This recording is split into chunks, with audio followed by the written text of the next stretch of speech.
wanted the best? You've got the best podcast, the hottest podcast in the world. The Chris Voss Show, the preeminent podcast with guests so smart you may experience serious brain bleed. Get ready. Strap yourself in. Keep your hands, arms, and legs inside the vehicle at all times, because you're about to go on a monster education roller coaster with your brain. Now, here's your host, Chris Voss. Hi, folks. Chris Voss here from the ChrisVossShow.com, the ChrisVossShow.com. Hey, we're coming here with another great podcast. We certainly appreciate you guys tuning in. Thanks for being here. Be sure to refer the show to your friends, neighbors, relatives. Get them listening to the show. Say, have you heard of this show? It's on a show with a podcast. I don't know what the hell it is. It's some sort of thing. And this episode is brought to you by a sponsor, ifi-audio.com, and their micro iDSD signature. It's a top-of-the-range desktop transportable DAC and headphone app that will supercharge your headphones. It has 2 brown burr DAC chips in it and will decode high-res audio and MQA files. We're using it in the studio right now. I've loved my experience with it so far. It just makes everything sound so much more richer and better and takes things to the next level. IFI Audio is an award-winning audio tech company with one aim in mind: to improve your music enjoyment of quality sound, eradicate noise, distortion, and hiss from your listening experience. Check out their new incredible lineup of DACs and audio enhancement devices at ifi-audio.com. Tell people to subscribe. It's everywhere. It's all over the place, including Amazon and Audible as well. So tell them they can subscribe over there. It's free if they got that Prime thing with that Jeff Bezos guy. Anyway, guys, speaking of Jeff Bezos, we have a award-winning, Pulitzer Prize-winning Washington Post author on the show. Interesting how I did that segue. Is that cool, Carol? That I yeah, any way you can get Bezos into the sentence. Good job. Do we both get a bonus for that? I don't know. I don't work for you, so anyway. I'm sorry, Carol. I digress. So go to youtube.com/Chris Voss. See the video version of this. Go to see us on goodreads.com/Chris Voss. The group's on Facebook, LinkedIn, Twitter, and all that good stuff. And now we'll be getting to Carol Leonnig. Of course, she's written this extraordinary new book that everyone's talking about. It's on all the news wires, and it's just got the buzz of Washington. She's uncovered lots of different issues with the Secret Service. The book is called Zero Fail: The Rise and Fall of the Secret Service by Carol Leonnig. And May 18th, this baby just came right out onto print, so you'll be able to order it up and everything else. And you'll be able to get that book wherever fine bookstores are selling books, that as it were. Carol is a national investigative reporter at the Washington Post, where she has worked since 2000. She's a 3-time, count 'em all, Pulitzer Prize winner and co-author of the New York Times #1 bestseller, A Very Stable Genius. She is also an on-air contributor to NBC News and MSNBC. Welcome to the show, Carol. How are you? I'm doing great, Chris. I'm excited for this conversation. I'm excited to have you. Thank you. It's an honor. Congratulations on the book. And I don't know whether I should apologize or hopefully you enjoyed the crazy front end that we just improv there. So, hey, any excitement level that you have for the book or for your audience is a good thing. You're not going to get that kind of intro on MSNBC. I'm just saying. But Rachel Maddow's probably a little more professional than I am. So welcome to the show. Give us your plug so people can find you on the interwebs. I'm just Carol Leonnig on Twitter. So it runs all together, Carol Leonnig, Leonig. And that's the most common way to find me. Some people find me on Facebook too. I have a Facebook page with my name. And I even have Instagram, mostly because my kids talked me into it. Books do well on Instagram. We have 3 accounts over there. Yeah, people love it. Yeah, books and bikinis, evidently. I've told them not look good in one, so they won't let me post to those to the thing anymore. So what motivated you've written a lot of great books. In fact, we were reaching out to you guys trying to get you and your co-author on A Very Stable Genius. What made you decide to write this particular book? It's funny. It's a funny story because I actually wrote this book before Phil and I embarked on writing about Donald Trump and that presidency. I wrote most of it. Let me put it that way. In 2012, I accidentally fell into the business of covering the Secret Service. It was total, that's not a beat people cover in DC. Washington White House reporters, they know the Secret Service agents as basically the either really funny or the really angry guys if you don't bring your bags to the plane on time when you're traveling with the president. They don't cover the agency. But they had this sort of humiliating once in a century scandal, which was that a bunch of agents were in Cartagena for a presidential visit there to South America, and they got caught getting hammered while this presidential trip. They're supposed to be getting the town ready for the president, getting his security plans laid out, but instead they were partying hard, hiring prostitutes, bringing them back to their hotel rooms. And when they got busted, I was asked by my editors to try to piece together what in the world happened. And if this happened, did it happen before? It was such a big deal. So anyway, I started working on that. But then I found out there was something far more horrifying, which was that a lot of the agents I got to know and really respect, who were sources on that Cartagena story, they were worried about something much bigger, which was that they thought the president would be killed on their watch. They thought the agency was slipping. They thought the chinks in the armor were getting bigger and bigger.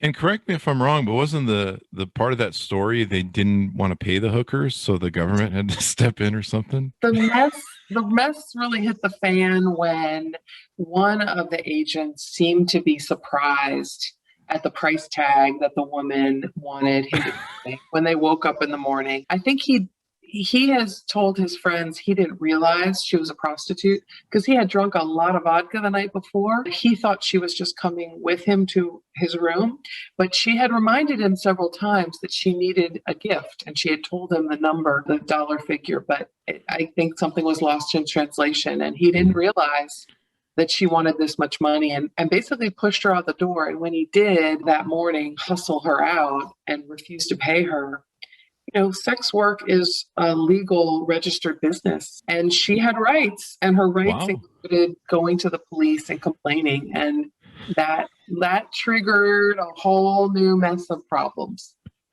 That was an extraordinary story. Just the level of dumbness that, anyway, there's just but it, like you say, it covered like a kind of an iceberg thing. I think it was for you in realizing there was a whole lot more problems beneath the surface.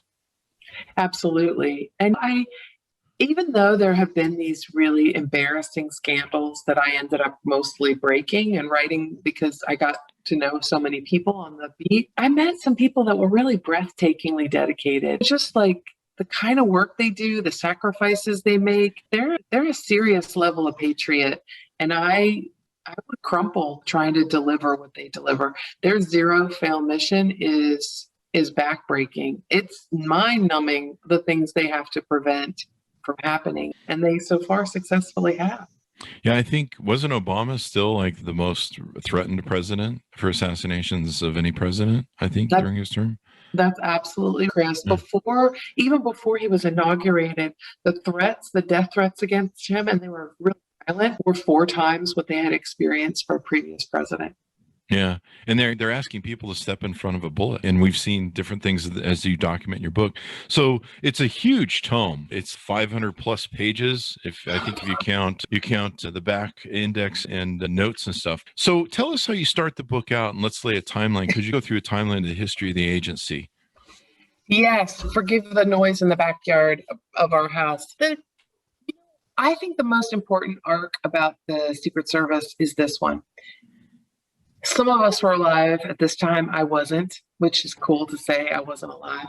But that's one thing I wasn't alive for. John F. Kennedy, when he was killed, it was such a trauma for the nation. And I've come to appreciate that from other people that are a little older than me, and from my parents and everybody that I've interviewed. Just a trauma. But it was a gut punch like nothing else for the Secret Service. The guilt, the shame, it led to alcoholism, suicides in the agency. Because they really, even though it wasn't entirely their fault, definitely believed it was their fault. And they felt they carried that weight. But the good thing that happened, sadly, in this trauma of an American president being gunned down in an American city is that the director and his deputies absolutely dug in and devoted their lives to making sure this never happened again. The next big moment for the Secret Service is when they are vindicated by this incredible, rigorous training and rebuilding of the agency. Somebody tries to kill, two people try to kill Gerald Ford. One person tries to kill candidate George Wallace and succeeds in shooting him but not killing him. That same person tried to kill Richard Nixon, did not succeed. A man tried to kill John Hinckley, trying to become famous and win the love of an actress named Jodie Foster, tried to kill Ronald Reagan and came very close to killing him. And each of these incidents, even though there was this episodic assassination attempts, serial assassination attempts, the Secret Service's methods, while imperfect, ultimately protected those lives. Ronald Reagan probably is the most dramatic example because the services, the agents' hair trigger responses, which they now, by this time, have been trained to instantly react instead of looking over their shoulder at the sound of gunshot, which is what they did in Dealey Plaza in Dallas in Texas in 1963 with Kennedy. Instead of that, no, the crack of gunfire from John Hinckley's weapon, they are instantly Tim McCarthy hurling his body upwards, throwing his chest in between the president and who's behind him, and Hinckley and the incoming bullets. Literally takes a bullet and spins around and falls on the ground in the driveway. Jerry Parr, the head of the detail for President Reagan, minute that crack of gunfire is heard, has his hand on the president's shoulder and shoves him so hard into the back of the limousine floor that Reagan thinks his ribs have been broken. And also, I think, hurts his jaw. But that's another story. The third most important moment in the Secret Service's history is 9/11, because some things went really well and were heroic on the part of the Secret Service, and some things were just failure of imagination, mistakes, failure to see how to protect the president and the White House in the case of that attack. You could say everyone in the country is guilty of having failed to envision that attack. But it's an important moment because the Secret Service after that, it should have gotten all these incredible tools and technology and more people to, again, boost its defenses for the White House and the president. It gets less. And all these other big agencies in the Department of Homeland Security that protect our airlines, our skies, our borders, they get billions of dollars. But the Secret Service just begins this slow slide of getting less and less, and its mission only gets bigger, and eventually it's just treading water and can barely do the job. One of the things that sent a chill down my spine was when you talked about how the Secret Service driver for John F. Kennedy actually braked, giving John Wilkes Booth more time to fire 200 shots off. That was extraordinary. It is extraordinary, and it is amazing because he knows that he's contributed to the death of the president. It doesn't mean that Kennedy wouldn't have been successfully fatally shot by Hinckley, by Oswald that day. It's just that the break gives the shooter more chance, increases their chance of success. And cover and evacuate is the way the Secret Service operates now. Again, first sign of threat, they move so quickly to get the president the heck out of there. And Jackie Kennedy actually fixated on the point you just raised, Chris, because she tells someone privately, a friend of hers, that she does hold that agent, that driver, responsible. Yeah, most definitely. That was chilling to just read the whole failure breakdown of that, printing them. Here's where he's going to be going. Here's the buildings that'll be good to see very well out. It's like, what the hell? And then I guess they were partying the night before, the Secret Service agents. They were, and that was something that also caused them a lot of guilt and shame because it was a much harder drinking era, the 1960s. I vaguely remember that period, and adults in my world definitely drank a lot more than people do now. But these guys were basically working so hard. They were just trying to blow off some steam. They went to this beatnik place called The Cellar, and who served them didn't have a lot of clothes. And the alcohol was spiked with grain alcohol. The cocktails was basically juice and 190 proof. And they were looking for food, but instead this is what they got. And they stayed out pretty late. The Warren Commission that investigated Kennedy's death asked a lot of questions about that. that night out of drinking, saying, how can a man be in his best shape to react if he's been out late, drinking or not, been out late? And the director at the time defended his agents and said he didn't believe that made a difference, the life or death difference. Wow. You look at a lot of these different things and there's so much of a breakdown. It's almost like every time a president's been assassinated or close to an attempt, it's a failure on a lot of different levels of things. And that's really all it takes is a catastrophic failure where everything goes wrong at the wrong moment. So true. And I think that's what really propelled me forward in writing the longer history, is because agents were, in today's world, describing to me these sort of red flags. Okay, we had a jumper get in 2014. We had a jumper get into the White House in 2017 because some sensors and alarms weren't working. And we couldn't find him for 17 minutes. Really? An 18-acre compound that's supposed to be the most secure in the world, and you couldn't find a guy who jumped over the fence for 17 minutes and ended up, jiggling the east door of the mansion and walking around to the south side where there's a million doors to get into the residence. These serial failures of security reminded them of the kind of serial problems and stretched too thin quality that the service experienced before Kennedy was killed. And so that comparison of like red flags before one assassination made them tell this story to say, are we going to wait for a catastrophe before we do something? Mm-hmm. Are we going to just keep watching these red flags flare? Are we just going to keep seeing these security failures until something terrible happens? It's quite extraordinary. I hope your book maybe prevents some things from happening in the future. So you start out the book, you start out how the Secret Service was birthed. You go through several different administrations from Kennedy to Nixon, Ford to Clinton. There was some interesting stories you told about between John Kennedy and Bill Clinton and their philandering in the White House and the Secret Service having to deal with them. And I think there was a story I heard you tell about Hillary Clinton and how I guess someone leaked something or other and she wasn't too happy about it. And the extraordinary relationship each of these presidents has with the Secret Service, sometimes love and sometimes hate. Oh, I like the way you put that. It's true that there are love affairs and affection between the Secret Service, and I didn't mean that as a pun. There are actual love affairs between agents and presidents in the sense of the agency loved the Bushes, that really felt respected by them. And in particular, George H.W. Bush felt that because he had a lifetime in public service and because he was, essentially an American royal dynasty, that he was used to having essentially help. And he was used to treating them like family and experts. And there's a famous line where a group is meeting with George H.W. Bush in the White House, and he says, "I'm sorry, I'm going to have to cut short our meeting. The Secret Service is calling me. If they call, I come." He does what they say. And that's a nice feeling if you're a person giving and sacrificing the amount that you are of your own life to protect a president's life. There have been a lot of tensions between presidents and the Secret Service. The Clintons, it was particularly tense because in those early days, the Clintons were distrustful of the Secret Service detail they were assigned and believed that group, they rightly believed, that group was very fond of the departing Bushes and concerned that they weren't so careful with the private moments of the Clintons.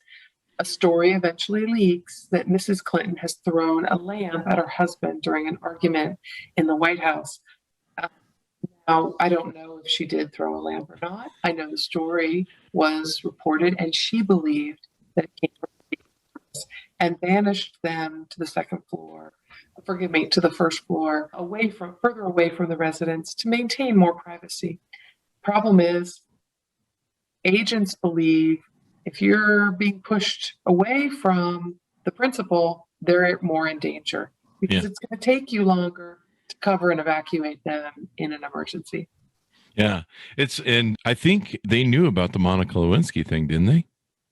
Some of them definitely knew that a very pretty Bucks intern was spending a lot of time coming to the White House, especially oddly on Saturdays, and that Oftentimes, the president's secretary was letting her in and coming out to the gate to avoid logging in the White House official records that this person was entering the building.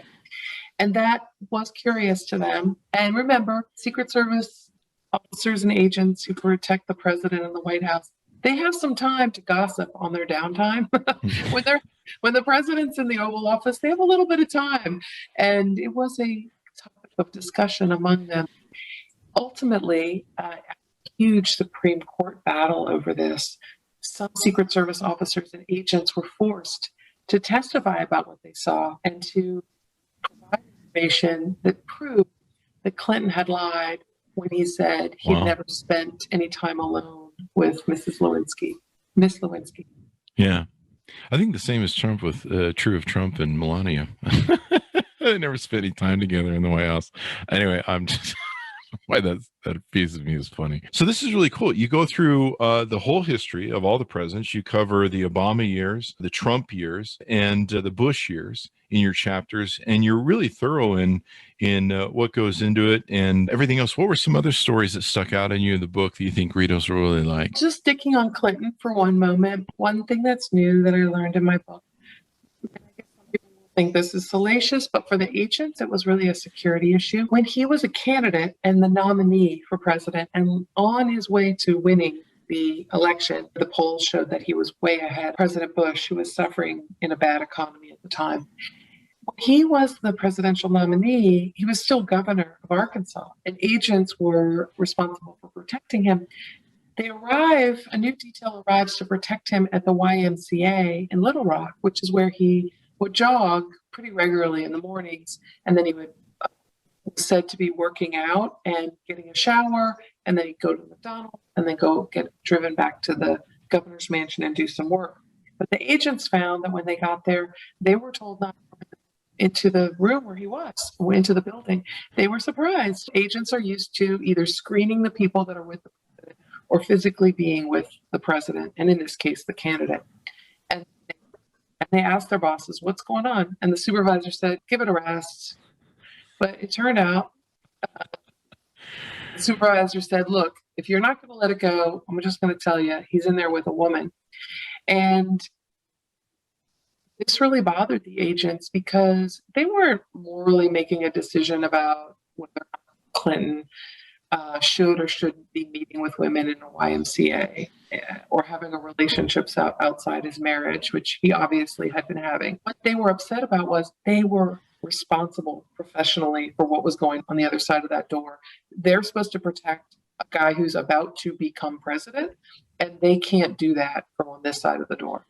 Yeah, that's quite extraordinary. And they had the same problem with John F. Kennedy. People coming by, just wandering by. I remember what was the famous pool scene where the film where he's in the pool with all these women, and you're just like, yeah, something's up there. I don't know what's going on. Yeah. You know, another story that's a little more current is I just want to give like a heroic story, which is from 9/11. The agency doesn't have a lot of women agents. But there was one I learned something about. Women are a little bit hazed in the Secret Service. It's to act like one of the guys to get along. There aren't very many women. There are not very many women supervisors. And this one woman who had become the number 2 on the president's detail, this was when George W. Bush was president on 9/11, she learns that belatedly, unfortunately, the message got delayed, but she learns, as does the director of the White House, that 2 planes are inbound for Washington minutes after the second tower has been hit that morning. And those 2 planes are not talking to the FAA, and the FAA liaison to the Secret Service is essentially saying, they're coming towards Washington. We have to presume they're hijacked and their missiles intent on hitting something in downtown Washington. So, of course, the White House is presumed to be a target. So is the Capitol. She gets that message, and the head of the detail, who happens to be in D.C. that day, and all the other deputies agree that they are going to need to go to the presidential bunker underground, under the White House, to meet with the vice president and continue to run the government essentially underground. on a terrible day, a frightening day, when many people are wondering what's next, she knows that she can't go to the basement. She can't go to the bunker underground because the communications nerve center for the Secret Service is on a roof at the old executive office building, looming over the White House. It didn't occur to me until later as I read more about her story, Becky Ettinger. She was going on a death mission. If a plane was going to come and hit the White House, the command center, she was going to be devastated and blown through. Mm-hmm. But she went there because she knew that was where she had to go to communicate with all the rest of the Secret Service officers and agents and make sure they were briefed on what was happening, make sure that nerve center was operational. About 5 minutes before a plane ultimately hits the Pentagon, a plane is seen coming over the treetops in downtown Washington. She gets an alert at the command center, as does all the people with her in that center. And she tells them, no judgment.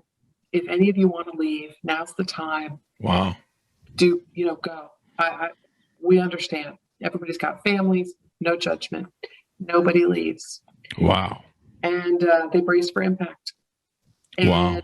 A group of officers scurry up to the rooftop of the White House, also a place that's a death mission if the plane's for them. But they go there to help see what's happening. And they see in a few seconds more, they see the flames and the smoke coming from across the Potomac because the plane has actually come back, doubled back, and hit the Pentagon. Wow. And that was Flight 93, United? I think that's right. I do unfortunately confuse the flight sometimes, but yeah, it's the one that's the Pentagon. Yeah. Oh, there you go. I think 93 crashed in Pennsylvania. Yeah, that's right. That was in Pennsylvania. Yeah, what an extraordinary thing. I think they have an anti-aircraft gun up there now, don't they? On top of the White House? I think that's classified. Sorry, my bad. No.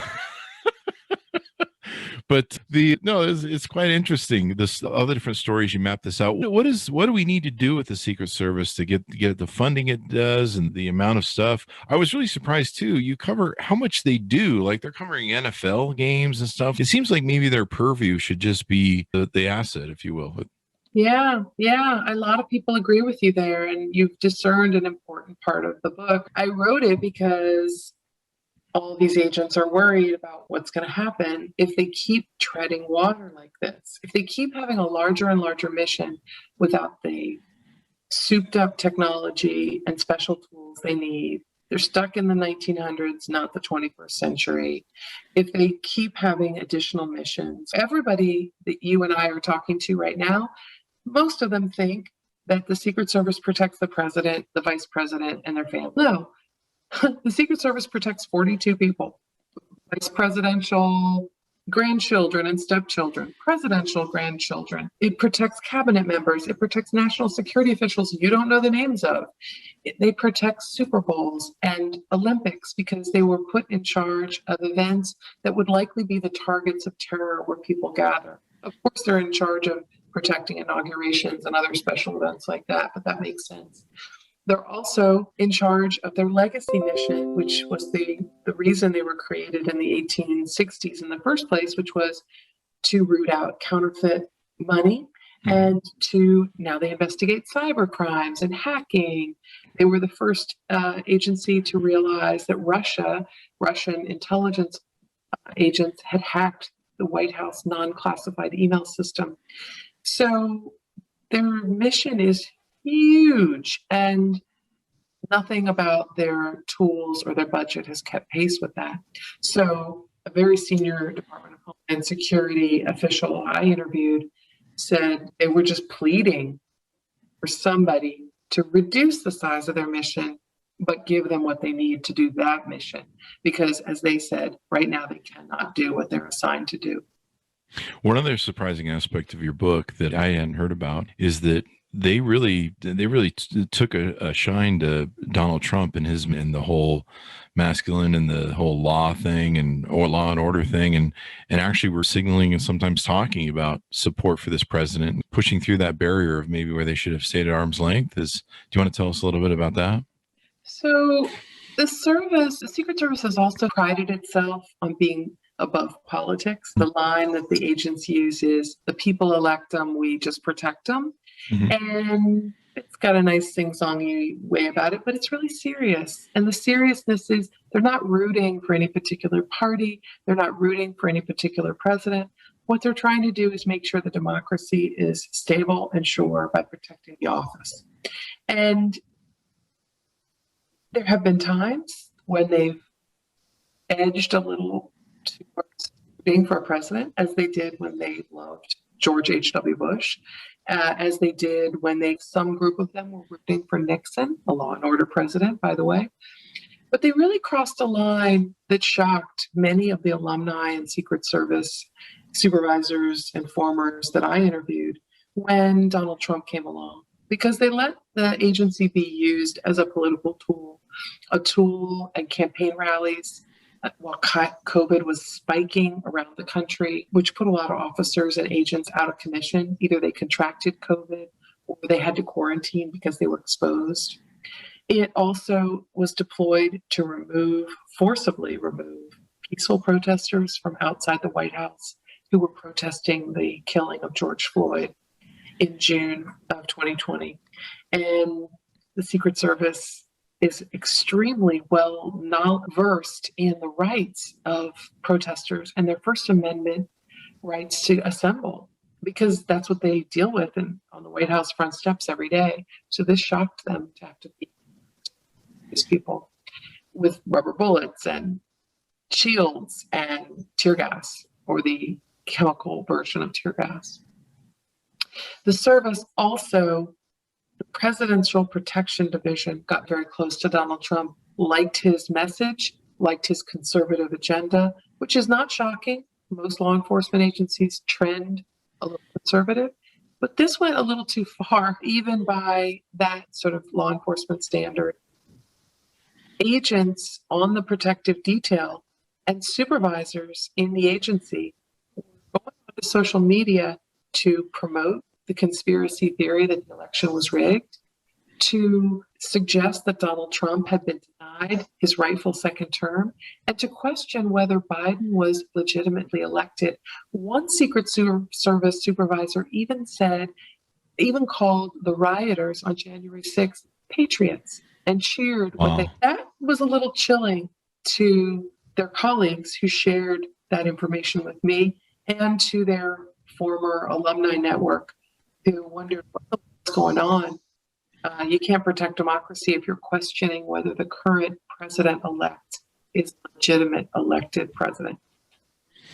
Yeah, that's how we end up in a whole sort of coup situation too. If you get either the military to rally around him or the Secret Service to protect him, and you're like, we were all sitting around going, I don't know. They're either going to drag him out of the office, or they're going to camp out and call a regime holdout or something, and just be like, no, we're not leaving. The Secret Service is here, and you'll have to take us too if you want us.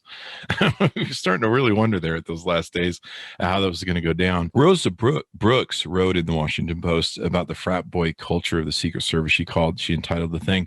Is that one of the issues that maybe needs to be addressed with the Secret Service? Do they need more women, less of the frat boy culture? Maybe there'll be less hookers not getting paid or something. I think from our conversation that I think that most of the agents and officers are incredibly dedicated, responsible people. But there is a subset of the Secret Service that parties hard. They work hard, and so they decide that they need to party hard. And there's been a long tradition that, Director Mark Sullivan tried to deny in his congressional testimony after the whole Cartagena scandal. But it's been going on for years, of agents thinking they could live a double life on the road. The perks of being a handsome, trim presidential detail agent was that you were going to have a lot of women in different ports, and you were going to get to party when the president's plane's wheels went up. When he's not here, we're going to have some downtime and some fun. Set of the Secret Service has used the secrecy and the lack of transparency of the agency to abuse that cover and to take advantage. And we have to do something about that, because if you're bringing prostitutes back to your room and you can't remember their names the next day, then as the mission the zero-fail mission to protect the president who's arriving that afternoon. Yeah, these guys are exemplary heroes in what they do and the mission they have to stand in front of those bullets or as planes are coming in. Yet the one thing that I thought of, though, when you had been telling the story of the hookers during the Obama administration, was that was the only time they were caught. That's right. Now, my book, I could steer you to the correct pages, but my book goes into a lot of detail about all the times they weren't caught. Yeah.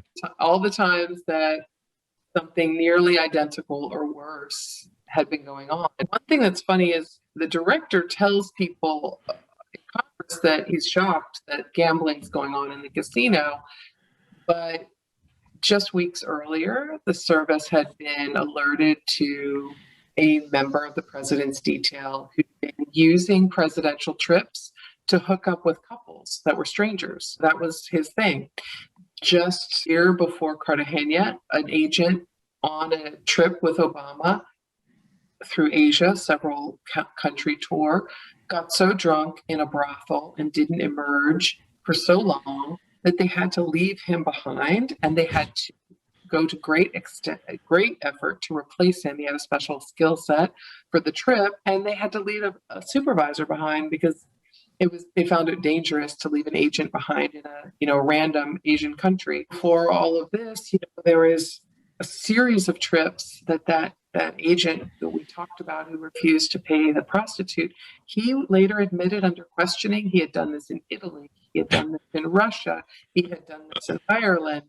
So not exactly a one-off. As soon as I heard the story, I'm like, yeah, this has happened before. This is just the time they got caught. So with January 6th, was that under their security purview of the Secret Service, and should it have been? It wasn't. It was the Capitol Police's show, if you will, because it was their property, their complex, their security protocols. The Secret Service did have a role there that day, however, because they were responsible for Vice President Pence. And that created some intense drama and tension, which we report a little bit in the pages of the Washington Post, and which I also mention in Zero Fail in the ending of the epilogue. But those agents were also pretty heroic because they scurry and get Pence off the Senate floor just as rioters are charging through a window on the west side of the building. And nobody thought the windows and doors could be crushed through, but they were. And the agents scurry, get Pence, his wife, his daughter, his brother, and two of his staffers into a hideaway office seconds before rioters come up to the second floor landing where they crossed in front of the Senate chamber to get out. And the detail leader for Vice President Pence is pretty concerned about the safety, even when they're in that locked hideaway. And he basically comes to Pence 3 times and says, "We got to get out of here. I got to get you out of here." Pence turns him down 2 times, and the 3rd time says, the detail leader says, "I'm not giving you a choice. We are going. It's not safe." Wow. So they did have a job that day.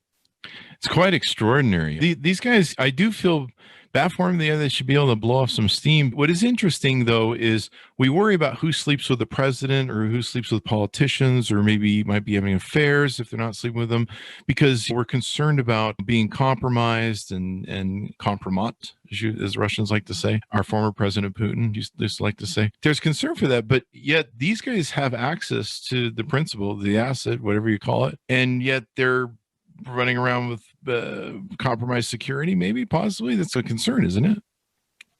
It absolutely is a concern. And to your earlier point, Chris, about, I wonder if this must have happened before. Secret Service agents, almost all of them have a top secret security clearance. So like an intelligence officer, right? They're handling some of the most secure things you can deal with.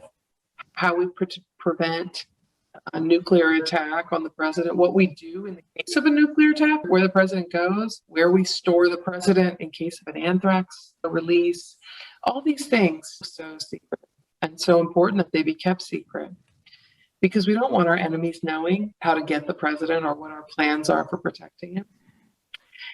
But in the case of an agent that I described in the book, after Cartagena blows up in the Secret Service's face, there is a top supervisor on President Obama's detail who has been living a double life. And that double life has meant that he's been lying on national security clearance interviews. Wow. In those interviews, you're supposed to tell immediately if you've had any contact with any foreign nationals for exactly the reason you mentioned, compromise. A foreign government could use any kind of tool, including a woman, to try to get access to the president or presidential security information. So you're supposed to at least notify your employer about this kind of contact. This agent had not done it for years, as many as 15 years. Holy crap. And had not been honest on, a pretty important security form. When he was found out, he was so upset and so despondent, he killed himself. Wow. Because being a Secret Service agent was everything to him. Yeah. The secret that he kept was too awful to face.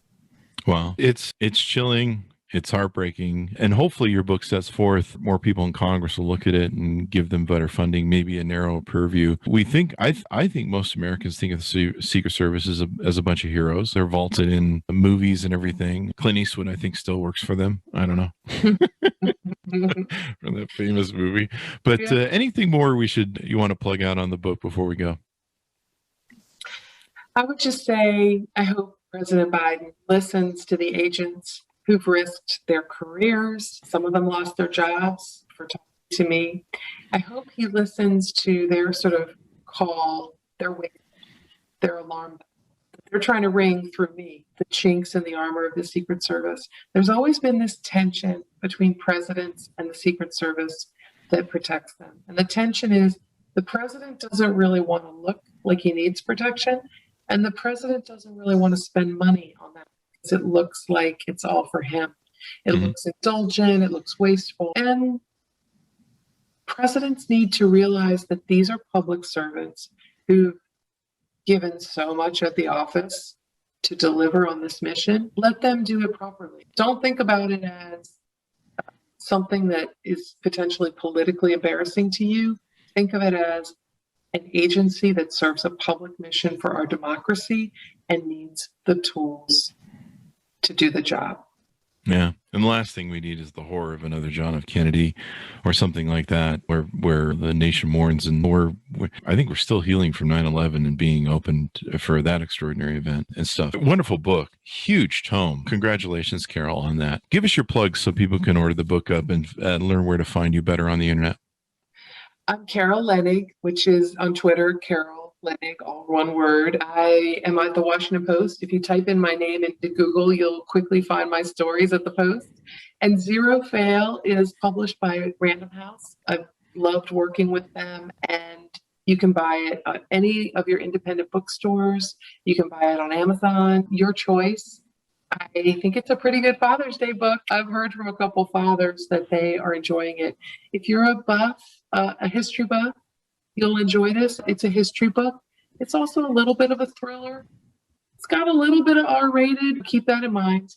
Salacious stories from the Secret Service. Who do you see you see anybody in the movie for this? I don't know. Christian Bale. Maybe. I'm thinking Christian Bale somewhere. Oh. So no Clint Eastwood this time around? I think he did it. He's done it already. Mr. Eastwood is 90 or something. I was reading 95 or something. God bless him. So there you go. Thank you very much for coming on the show, Carol. We certainly appreciate it. Thanks for spending the time and sharing your insight in this brilliant book that you've written. Thank you. Chris, thanks for the great questions. It was really fun to talk to you.